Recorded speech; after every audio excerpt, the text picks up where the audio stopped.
રૂક્ષ્મણી હતી અને કૃષ્ણ એને વિવાહ કરવા હતા, પણ જેના ભાઈ હતો એને તરફથી ત્રાસ હતો, એટલે પોતે જે પોતાના જે ગુરુ મહારાજ હતા, જે ઋષિ સતાનંદ કરીને બતાવ્યો, એ લોકો પાસે એ લોકો જાય, જે રાજકુમારી હોય એ ન્યા જાય, અને ન્યા જઈને એ લોકો એવી વાત પૂછે કે ભાઈ અમારા મનની અંદર એક બહુ મોટો એવો શંકા છે, તો એની માટે અમે આવ્યા છીએ. એટલે જે મહર્ષિજી સતાનંદ બતાવે એવો પ્રશ્ન પૂછે કે તો કઈ શંકા છે, તમે અમને આખી ડિટેલમાં વાત કહો. એટલે જે રૂકમણી હોય ને કે આમ તો ખાલી કહું છું શંકા છે, પણ હકીકતમાં કોઈ શંકા માટે નથી, હું મારા ધર્મની રક્ષા કરવા માટે આવી છું, તો તમે હું મારા ધર્મમાં મને સહાયતા કરશો. એટલે જે ઋષિમુનિ હોય ને એ એમ કે એક સેકન્ડ વિચાર કરીને કે ધર્મની રક્ષા એક આત્માને સ્વતંત્ર કરવી પડે. એનું કારણ એ છે કારણ કે તમે જેને ધર્મ માનતો હોય કે હું એને અધર્મ માનતો, હું જેને ધર્મ માનતો તમે એને અધર્મ માનતો. એટલે પહેલા તમે મને વાત કરો કે તમે હું નિર્ણય લઈને આવ્યા છો, પછી વાત કરીએ કે ભાઈ હું એમાં સહમત થાવ કે નહીં. એટલે જે રૂકમણી એમ કે પતિ સ્વરૂપમાં કોઈ પણ વ્યક્તિને માની લેવું, આ એક કોઈ પણ નારીનો જન્મસિદ્ધ અધિકાર કહેવાય કે ન કહેવાય. એટલે જે મહર્ષિ સતાનંદ હોય એવી વાત કરે કે જો કોઈ પણ વ્યક્તિને જીવનમાં સુખી થવું કે દુઃખી થવું વ્યક્તિનો જન્મસિદ્ધ અધિકાર છે. કોઈ પણ વ્યક્તિ એમ નક્કી કરે આપણે દારૂની બોટલ પીવી છે તો એ પીએ, કોઈ પણ વ્યક્તિ એમ નક્કી કરે આપણે દવાની બોટલ પીવી છે તો એ પીવે. વ્યક્તિ સ્વતંત્ર છે.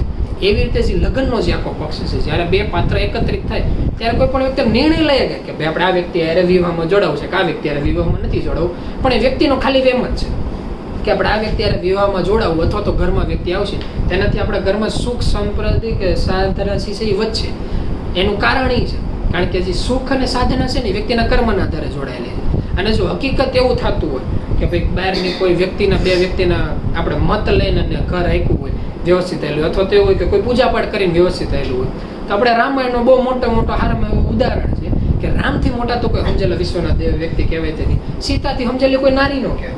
તો તેને રામ અને સીતાના જ્યારે વિવાહ થયા હતા ત્યારે વિવાહ કરવા માટે ખુદ વિશ્વામિત્ર માગું લઈને ગયા હતા. વિશ્વામિત્ર જેવા મહાન કોઈ ઋષિ ન કહેવાય. જ્યારે સમયની અંદર જ્યારે લગ્નની જેટલી વિધિ થતી હતી ત્યારે વશિષ્ઠ મહારાજ વિશ્વામિત્ર સહિત મોટા કેટલા ઋષિમુનિઓ ત્યાં હતા. તો એવું તો થઈ જ ન કે એ લોકોથી કઈ વિધિમાં ભૂલ રહી ગયું, તો તેને લગ્ન થઈને આવતા ટૂંક જ સમયની અંદર વનવાસની અંદર એ લોકોને જવું પડ્યું. તો બહારની લૌકિક દ્રષ્ટિની અંદર જે સગવડ ને અગવડ છે એ આગળના સમયના કર્મ કે કોઈ શ્રાપ કે કોઈની ઈચ્છા એનાથી ઘટેલી ઘટનાઓ છે. એનાથી એવું નથી હોતું કે આપણે નિર્ણય લીધો એટલે આપણા જીવનમાં એવું. નિર્ણયથી કોઈ પણ વ્યક્તિના જીવનમાં ક્યાંય સુખ દુઃખ આવતું જ નથી. કર્મથી સુખ દુઃખ આવે. કોઈ પણ વ્યક્તિ એમ નક્કી કરે આપણે દારૂનું મદિરાનું પાન કરવું છે, જેના પીવાથી વ્યક્તિ નેશામાં ન ચડે, એને પીવું પડે. જ્યારે કોઈ પણ વ્યક્તિ કર્મ કરી નાખે ને પછીથી હારા કે કર્મ ફળ લાગે. એટલે જે રૂકમણી હોય એનો મનમાંથી સવાલ પૂછે કે કોઈ પણ નારી પોતા ધારે પતિ હારે લગ્ન કરીએ કે નહીં. એટલે જે ઋષિમુનિ હોય એમ કે તમે તમારી રીતે ધારે રીતે નિર્ણય લેવો, થાય કે ન થાય પરમાત્માના હાથમાં છે. કારણ કે કુદરત ચોખ્ખી રીતે કહે છે જન્મ મરણ ને લગ્ન વિધિના હાથમાં છે. એટલે જેની હારે લખેલો છે એની હારે થવાનું છે. એટલે તમે બોલો તમે કોની માંગણી કરો છો. એટલે ઓલા લોકો એમ કે અમે કૃષ્ણને પોતાના પતિ સ્વરૂપમાં માનેલા છે. એટલે જે અમે મહર્ષિ સતાનંદ હોય એ ચોખ્ખી વાત કરે એ કે એમાં કાંઈ ખોટું નથી. તમારો જન્મ થયો હતો ને ત્યારથી ખુદ આપણે નારદ મુનિએ સ્વયં આવીને કીધું હતું કે કૃષ્ણ ભગવાન છે એનો જન્મ થઈ ગયો છે, સ્વયં વિષ્ણુનો અવતાર છે. જે રૂકમણી છે એનો આ તમારે જન્મ થયો છે એ સ્વયં લક્ષ્મી માતાનો અવતાર છે. એટલે એ બેના લગ્ન થવાના હોય 100% વાત સાચી છે. એટલે તમારી વાતમાં કોઈ ખોટી જ નથી. ધર્મને 100% લીગલી વસ્તુ છે અને એમાં વાતમાં સહમત છું. તો કઈ રીતે વાત કરવાની છે? ત્યાં કૃષ્ણ ભગવાનની ખ્યાલ છે કે નહીં? હાલાકી એને તો કોઈ ખ્યાલ જ નથી. એને એ જ ખબર નથી કે રૂકમણી નામની કોઈ નારી છે એક દુનિયાના બીજા એકાદા ખૂણે બેઠીને પત્ની સ્વરૂપમાં માની લીધી છે. તો એટલે ઋષિમુનિ સમયની અંદર જો કે બહુ વ્યવસ્થિત હતા એટલે એ રીતે એમ વાત કરી કે તો આપણે એને વાત કરવી પડે. બાકી અત્યારના સમયની અંદર હોય તો એમ કે તો उसको बता ना पड़ेगा रे बाबा, એમને તો ન હાલાય કે લગ્ન કમ્પ્લીટ થઈ ગયા ઓલા લોકોને ખબર જ ન હોય. રાજાને તો ખબર હોવી જોઈએ ને. લાગે તો એને કેમ કેવું, એને કેમ બતાવવા જવું? કે એટલે જ હું અહીંયા આવી છું. એ કે તો તારો શું કામ છે મને કયો? તું કે તો તારા પપ્પા એને વાત કરું, તારા માતા એને વાત કરું. એ કે એ કંઈ કરીને કંઈ ફાયદો નથી. એ કોઈનું માને એમ જ નથી ને આપણે એને મનાવાય નથી. એ કે તો શું કરવું છે? એ કે ખાલી કૃષ્ણ ભગવાન પાસે આ મેસેજ પકડજો કે ભાઈ મારે આ રીતે મેં પતિ સ્વરૂપમાં માની લીધા છે અને એની માટે મારે તમારું વરણ છે એ કરવું છે. લાગે તો એની માટે તારે મારી શું જરૂરી? તો તું કોઈ પણ દાસી પાસે લખાડ દે અને અહીંયા પુકાડ દે તો કૃષ્ણ ભગવાન એવા છે એ આરામથી પૂગી જાય. એ કે મેં એટલે નથી કર્યું, મેં એટલે કર્યું છે કે ભવિષ્યમાં મારું ઉદાહરણ દોઈને ભવિષ્યમાં કોઈ નારી એવું નક્કી ન કરી નાખે કે પોતાના આધારે ધારેલો પતિ સ્વરૂપમાં પાણી દેવું જોઈએ. આટલું મારા ગુરુ મહારાજ પાસે ગઈ છું. તમારી પાસે ચિઠ્ઠી લઈને એટલે મોકલું છું કે બહાર બધા નક્કી કરે કે હું નીતિ સંગત કે ધર્મના આધીન રહી અને પગલું કરું છું. હું કોઈ પ્રેમની અંદર નથી ફસાઈ ગયેલી, કોઈ નાની છોકરી નથી. ધર્મનો મને A to Z ખ્યાલ છે એટલે તમને ચિઠ્ઠી દઉં છું. તમને કહું છું તમે ત્યાં જાઓ. બોલા કે તારી વાત બરોબર છે. અને પછીથી ત્યાંથી જે સમયના જે ધર્મગુરુ હોય ને એ ત્યાંથી આખું જે કાગળ હોય લઈને એ કૃષ્ણ ભગવાન પાસે જાય. ત્યાંથી નીકળ્યા પહેલા જે રૂક્ષ્મણી એને વાત કરે એ કે ધારો કેવું થયું, જોકે મને કોઈ ચાન્સ જ નથી લાગતા, પણ ધારો કેવું થયું કે હું પત્ર લઈને ફેંકા, તો પહેલો સવાલ તો એ કે કૃષ્ણ ભગવાન માનશે કે નહીં મને? હું મારી રીતે શ્યોર જ છું કે માની જાય. બીજું એમ શ્યોર છું કે એ માની જાય ને એ નક્કી કર્યું કે પત્ની સ્વરૂપમાં તમે આવ્યા એટલે વિશ્વમાં કોઈ શક્તિ નથી જે રોકી ગઈ, પણ બેમાંથી કોઈ પણ એક જગ્યાએ હાટી પડી ગઈ, કાંઈ લોકોએ ના પડી, અથવા તો એ લોકોએ ન પૂગી ગયા સમયના આધારે, તો તમે હું કરશું? મારે ખાલી જાણવું છે. એક ઈચ્છા છે કે જોઈ તો ખરા, આપણે ઓલા નથી કહેતા મંત્ર દીક્ષા લઈને તમે ધ્યાનમાં બેઠા છો તો તમારી અંદર કેટલી સમજણ છે, વિચારો કેટલા છે. એટલે પહેલી નજરમાં તો રૂકમણી એમ કે જો આપણા શરીરને આપણે ઈચ્છા વિરુદ્ધ કોઈ પણ બીજો નર હોય એ સ્પર્શ કરે એની પહેલા આપણું શરીર નોરીએ નહીં બરોબર કહેવાય. એટલે પાછા અમે ઋષિમુનિ તરફ કરી કે તો સુસાઇડની વાત આવી. એક ધર્મશાસ્ત્ર પુરાણોની અંદર લખેલું છે કે સુસાઇડ કરવો ધર્મ વિરોધી વાત છે, તો તમારી વાત ખોટી કહેવાય. એ કે નહીં, સુસાઇડની વાત નથી થતી. શરીરને શાંત બે રીતે થઈ શકે. એક રીતે એવી રીતે કે બહારનું કોઈ પણ વસ્તુ લઈ લેવાની, કે જેવી રીતે જે જૂની સમયની માણસો પોતાને અગ્નિનો ઉપયોગ કરતા, ક્યારે કોઈ દવાનો ઉપયોગ કરતા, એને સુસાઇડ કહેતા. 100% સુસાઇડ. આ એક વસ્તુ હકીકત અધર્મના આધારે છે. કોઈ પણ બહારની વસ્તુનો ઉપયોગ કરીને શરીરને શાંત પાડવું આ 100% ખોટી વસ્તુ છે. એક શાસ્ત્ર પુરાણની ના પડે છે, હું ખુદ એનું ના પાડું, રૂકમણી હોતે ને એનું ના પડે. પણ એની સિવાય બીજી એક પ્રથા છે. આ કઈ પ્રથા? એ કે એને સતી પ્રથા કહેવાય છે. કે જૂના સમયની અંદર હોતે ને એવું થતું કે જ્યારે પત્નીનું દેહાંત થઈ જતું ને ત્યારે જે નારી હોય ને એ શરીર એની અંદર બળીને રાખ થઈ જતું. એ હોતે જે સતી પ્રથા હતી ને એને હોતે જે નવી પેઢી છે ને એને વિરોધ કર્યો, અને બરોબર હોતે નહોતું. કારણ કે ઘણા વ્યક્તિ પોતાની ઈચ્છાથી થતા અને ઘણા આજુબાજુના કુટુંબના પ્રેશરથી થતા, અને એ સતી પ્રથા હોતે બરોબર નથી. કારણ કે જો એને જ સાચી માનવાની હોત તો આપણે મૃત્યુલોકની અંદર કેટલા એવા ઋષિમુનિઓને પતિ પત્નીને એવા જોડા થયા કે એક વ્યક્તિનો દેહાંત થઈ ગયો તો બીજી નારી જાગતી જ હોતી. એનો મતલબ એ થોડોક એના પત્નીને પ્રેમ નહોતા કરતા કે પતિવ્રત નારી નહોતા. એટલે એ વાતને એને કંઈ લેવા દેવા જ નથી. એટલે આ કે તો ત્રીજી કઈ પ્રથા છે? એ કે ત્રીજી એવી પ્રથા છે કે જ્યારે આપણે કોઈ એવી જગ્યાએ આવીએ ત્યારે જે આપણું આખું કવચ છે ને કવચને આડીનું રહી જાય. કે જ્યારે સીતા માતા હતા એ રાવણની લંકાની અંદર હતા તો રાવણની એટલે અંદર એટલી હિંમત નહોતી કે અહીંયા પૂગી શકે. કે એ પક્ષ છે. અને ધારો કે એવું થઈ ગયું કે એના શરીર અમારા શરીરને સ્પર્શ કર્યો તેની પહેલાં જે આત્માની કુદરતી રીતે નીકળી જાય. કે જે જૂના સમયની અંદર ઘણી જગ્યાએ સાંભળવા મળતું કે કોઈ નારીને ખાલી એવો ખ્યાલ આવે કે એના જે હસબન્ડ છે એનું દેહાંત થઈ ગયું તો કુદરતી રીતે એના હૃદયમાંથી એવો સ્વર નીકળે જાય, પોતાનો જે પ્રાણ હોય ને ગયો જાય.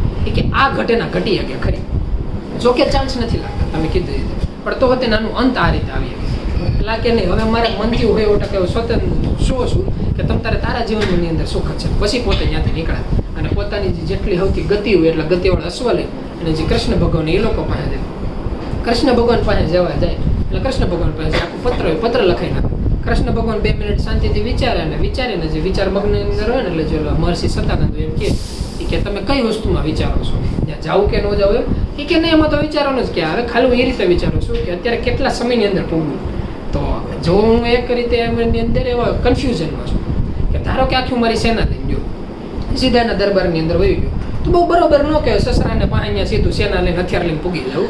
અને કે જો બીજી રીતે વિચારીએ, જો આપણે એકદમ શાંતિથી વાત કરીએ તો અમે આપણા હાળા એટલા ડાયા લાગતા હોતા નથી કે શાંતિથી એના બેન હાથ દઈ જાય. એટલે આની વચલો કઈ રીતે રસ્તો લેવા ના જવું છે કે યુદ્ધ ન કરવું પડે અને વ્યવસ્થિત રીતે આપણું કામ થઈ જાય. એટલે કે તમે એની ઉપાધિ કરો એ તો અમે નક્કી કરીને આવે છે કે કઈ રીતે? એ કે લગ્નની અમારામાં એક વિધિ આવે છે કે ગમે ત્યારે કોઈ પણ લગ્નની જ્યારે શરૂઆત થાય અને જ્યારે સામે મુહૂર્ત આવે ને એની પહેલાં જે ઉમિયા માતાનું જે મંદિર છે ત્યાં છે ને અને ત્યાં એને પ્રાર્થના કરવી પડે. અને અમારા આખા રાજ્યની આખી બારોબાર આવે છે, સેના મિલિટરી છે ને ત્યાંથી આખી રહી જાય. ત્યાં મેં રૂકમણી જે દીકરી છે એને કીધું છે કે ત્યાં આવીને ઊભા રહેજો, જો કૃષ્ણ ભગવાનને આવવાની છે તો ત્યાં આવી જાય. એટલે કે વાંધો નહીં, તો પછી હાલો અમારે જે રથ અને સારથ હોય એ લઈને બેસી દો. અને રાતો ત્યાંથી જે લોકોનો જે ઘોડો હોય જે રથ હોય ત્યાંથી લોકો નીકળે અને સવાર થઈને સમાચાર પડે બલરામને. બલરામ કે ક્યાં ગયા કાના? એ તો કંઈ ખબર નથી. કે તો તમે જોયું નહીં ક્યાં હતા કોઈ વ્યક્તિ હતા સારથી કોઈ ભેગું? એ કે હા ને એક મહર્ષિ આવ્યા હતા એમ કીધું હતું કે ભાઈ રૂકમણીની જે જગ્યા છે ત્યાંથી એ લોકો આવેલા છે. એ કે તો પાકો જે આપણે નારદ મુનિએ વાત કરી તે જ છે, આ લોકો ત્યાં ગયા છે પોતાની રીતે. એ કે આપણા ભાઈ ઠીક છે, ખબર નથી પડતી એમનો મેઘલાનો આવેલો છે, હાલો આખી સેના તૈયાર કરો, પોતે પોતાની રીતે ચાલુ થાય. એટલે આખી સેના લઈને સવારે એ લોકો નીકળે અને ઓલા લોકો હેંજે નીકળી જવા. એમ કરતાં કરતાં જે રૂકમણી હોય પોતાની તો નથી કહેતા કે ક્ષણે ક્ષણે બહાર નજર રાખીને કરતા કે અમારા કૃષ્ણ આવ્યા કે નહીં, અમારા કૃષ્ણ આવ્યા કે નહીં. પણ જ્યારે સમય આવે અને જે ઓલી જગ્યા હોય ત્યાં લોકો નક્કી કરવાનું થાય, જેવો એ સમય આવે ને ત્યારે કૃષ્ણ ભગવાન જે પોતાનો રથ લે ને અહીંયા પૂગી જાય. અને એવું નથી કે રૂક્ષ્મણીના જીવનની અંદર આ રીતે કૃષ્ણ આવે છે, પણ જ્યારે સમયની અંદર ગમે ત્યારે કોઈ પણ પ્રકારનો પ્રોબ્લેમ આવે ત્યારે આપણે જીવનના એક પ્રોબ્લેમનું સોલ્યુશન કરવા માટે પરમાત્મા કોઈ પણ રૂપમાં આવે છે. અને નર અને નારીનું જે જીવન છે એ બે રીતે એક એવું અલગ દેખાય છે કે પહેલેથી અત્યારના સમયની અંદર હોય. નરનું જે જીવન છે ને એક પરીક્ષાના તબક્કા ઉપર થાય છે. એ કેવું કે સ્કૂલની અંદર મહેનત કરવાની, જો કે વર્ષ આમ તેમ થયું તો 1 વર્ષમાં ન પહોંચી શકે. પાછું થોડોક મોટો થાય, કોલેજની અંદર 4-5 વર્ષ આમ તેમ થાય, પાછો ધંધામાંથી વરસ 2 વર્ષ આમ તેમ થાય, પાછું 2-5 વર્ષ આમ તેમ થાય, કે 2-5 વર્ષ આમ તેમ થાય, કે એની એક તબક્કાની પરીક્ષા હોય કે 2 વર્ષ મહેનત ન થાય, 2 વર્ષ ભોગવી લે, પાછું 2-5 વર્ષ મહેનત કરી 2-5 વર્ષ હારા જાય. પણ જે નારીનું જીવન છે એ પહેલેથી આખું એ રીતનું લખાયેલું છે કે એની માટે આખું 1 ને 0 નો સમય, કાં આમ ને કામ, કે જો હારું હરખી રીતે વ્યવસ્થિત મળી ગયું તો એના જીવનમાં એવું કેવો જ કહીએ કે આપણે ભલે અત્યારે મારના મૃત્યુલોકની અંદર કોઈ પણ એવી ગમે એવી વાતો કરે કે ભાઈ સીતા માતાને વનવાસની અંદર જવાનો વારો આવ્યો, પણ હકીકત જો કોઈ સીતા માતા પ્રગટ હોય, કોઈ વ્યક્તિને પૂછવા ટ્રાય કરે તો એ એના જીવનમાં એવું કહે કે મારા આખા જીવનની આયુષ્યની અંદર જે 11 થી 12 વર્ષનો જે સમય હતો કે જ્યારથી અમે વનવાસમાં નીકળ્યા, જ્યારથી રામ એની ભેગા હતા, પણ જ્યારથી ઓલા લોકો હરણ કર્યું એક વાત અલગ છે, પણ જે વચલો જે 10 થી 11, 12 થી 13 વર્ષનો જે સમય હતો એવો સુવર્ણમય હતો કે એની જેવો બીજો આપણે કંઈ સમય જ નહોતો જોતો કે પ્રભુ આપણી સિવાય કોઈ ના નહીં. બહાર તો એવું આવે કે ઘરે મહેમાન આવે ને આ વસ્તુ આવે, બીજી વસ્તુ ના તો રામ અને એ 2 જ વસ્તુ કે જે લક્ષ્મણ હોય એ હોત ને બધી રીતે પોતાની તે સેવા ચાકરીમાં હોય, કે એવી આખો એ લોકોનો જીવનનો સમય કાઢ્યો કે અત્યારની નવી પેઢી નથી કહેતી આપણી ભાષામાં હનીમૂન જેવો સમય, આખો એવો એ લોકો કાઢ્યો હતો. તો એની જેવું છે કે વ્યક્તિ બહારથી એમ કહે કે આ વ્યક્તિના જીવનમાં દુઃખ છે કે આ વ્યક્તિના જીવનમાં બહુ સુખ છે, પણ હકીકત કેટલું સુખ કે દુઃખ છે ને એનું પોતાનું મન જ નક્કી કરે છે. એટલે એની જેવું થાય છે કે આપણે વાત નહોતા કરતા કે જે રૂકમણી હતા એને કૃષ્ણ ભેગા થયા, પછી એ લોકો નીકળ્યા એટલે એ સમયની અંદર એક કેવું રમૂજી જેવો હોતો સમય આવે છે કે કૃષ્ણ ભગવાન હોય ને રૂકમણીને વાત કરે કે તમને રથ હકાવતા ફાવે, ત્યાંથી 2 પ્રકારની આખી કથા લખાયેલી છે. એકમાં એવું બતાવે કે જે કૃષ્ણ હોય ને પોતે જ રથ હકાવી ત્યાંથી નીકળે, અને બીજી કથામાં એવું આવે કે જે રૂકમણીઓની જે રથ હોય ને એનો જે મોરચો ને પોતાના હાથમાં લઈ લે.